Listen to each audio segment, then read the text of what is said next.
एक कुएं में बहुत से मेंढक रहते थे। उनके राजा का नाम था गंगादत्त। गंगादत्त बहुत ही झगड़ालू स्वभाव का था।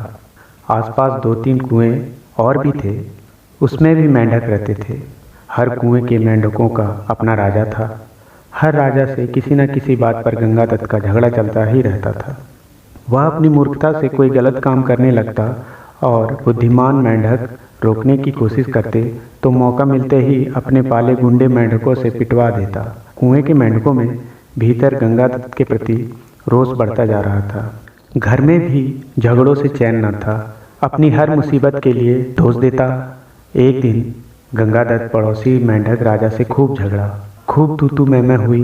गंगादत्त ने अपने कुएं आकर बताया कि पड़ोसी राजा ने उसका अपमान किया है। अपमान का बदला लेने के लिए उसने अपने मेंढकों को आदेश दिया कि पड़ोसी कुएं पर हमला करे।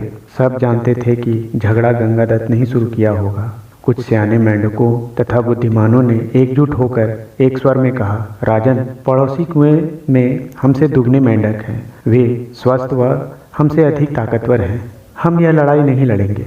गंगादत्त सन्न रह गया और बुरी तरह से तिलमिला गया। मन ही मन उसने ठान ली कि इन गद्दारों को भी सबक सिखाना होगा। गंगादत्त ने अपने बेटों को बुलाकर भड़काया। बेटा, पड़ोसी राजा ने तुम्हारे पिताश्री का घोर अपमान किया है। जाओ, पड़ोसी राजा के बेटों की ऐसी पिटाई करो कि वे पानी मांगने लग जाएं। गंगादत्त के बेटे एक दूसरे का मुंह देखने लगे। आखिर बड़े बेटे ने कहा, पिताश्री, आपने कभी हमें डराने की इजाज़त नहीं दी। डराने से ही मेंढकों में बल आता है, हौसला आता है और जोश आता है। आप ही बताइए कि बिना हौसले और जोश के हम किसी की क्या पिटाई कर पाएंगे। अब गंगादत्त सबसे चिढ़ गया। एक दिन वह कुड़ता और बड़बड़ाता हुआ कुएं से बाहर इधर उधर घूमने लगा। उसे एक भयंकर नाग पास ही बने अपने बिल में घुसता नजर आया। उसकी आंखें चमकी। जब अपने दुश्मन बन गए हों तो दुश्मन को अपना बनाना चाहिए। यह सोच वह बिल के पास जाकर बोला, नाग देव, मेरा प्रणाम। नाग ने, अरे मेंढक, मैं तुम्हारा बैरी हूँ, तुम्हें खा जाता हूँ और तू मेरे बिल के आगे आकर मुझे आवाज़ दे रहा है। गंगादत्त डराया, हे नाग, कभी कभी शत्रुओं से ज़्यादा अपने दुख देने लगते हैं। मेरा अपनी जाति वालों और सगों ने इतना घोर अपमान किया है कि उन्हें सबक सिखाने के लिए मुझे तुम जैसे शत्रु के पास सहायता मांगने आना पड़ा है। तुम मेरी दोस्ती स्वीकार करो और मज़े करो। नाग ने बिल से अपना सिर बाहर निकाला और बोला, मज़े? कैसे मज़े? गंगादत्त ने कहा, मैं तुम्हें इतने मेंढक खिलाऊंगा कि तुम मुटाते मुटाते अजगर बन जाओगे। नाग ने शंका व्यक्त की, पानी में जा नहीं सकता, कैसे पकड़ूंगा मेंढक? गंगादत्त ने ताली बजाई। नाग भाई, यही तो मेरी दोस्ती तुम्हारे काम आएगी। मैंने पड़ोसी राजाओं के कुएं पर नज़र रखने के लिए अपने जासूस मेंढकों से गुप्त सुरंग खुदवा रखी है।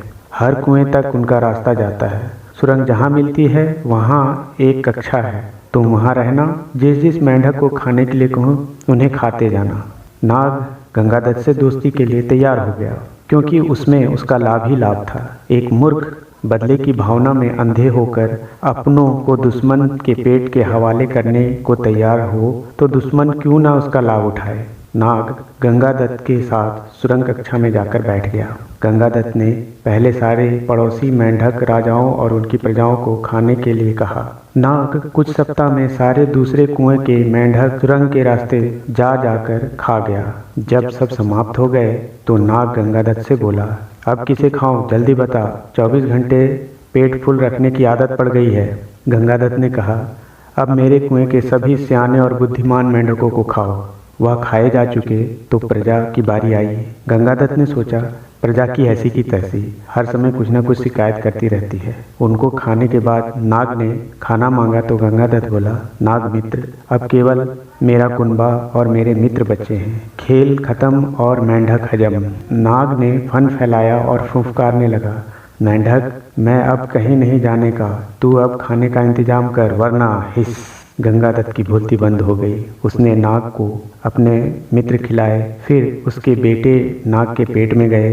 गंगादत्त ने सोचा कि मैं और मेंढकी जिंदा रहे तो बेटे और पैदा कर लेंगे। बेटा खाने के बाद नाग फुफकारा, और खाना कहाँ है? गंगादत्त ने डर कर मेंढकी की ओर इशारा किया। गंगादत्त ने स्वयं के मन को समझाया, चलो बुढ़ी मेंढकी से छुटकारा मिला, नई जवान मेंढकी से विवाह करके नया संसार बसाऊंगा। मेंढकी को खाने के बाद नाग ने मुंह फाड़ा, खाना। गंगादत्त ने हाथ जोड़कर, अब तो केवल मैं बचा हूँ, तुम्हारा दोस्त गंगादत्त, अब लौट जाओ। नाग बोला, तू कौन सा मेरा मामा लगता है, और उसे हड़प गया। तो दोस्तों, इस कहानी से हमें यही सीख मिलती है, अपनों से बदला लेने के लिए जो शत्रु का साथ लेता है उसका अंत निश्चित है। तो दोस्तों, अगर यह कहानी आपको पसंद आई हो तो मेरे इस चैनल को लाइक करें, शेयर करें और सब्सक्राइब करें। धन्यवाद।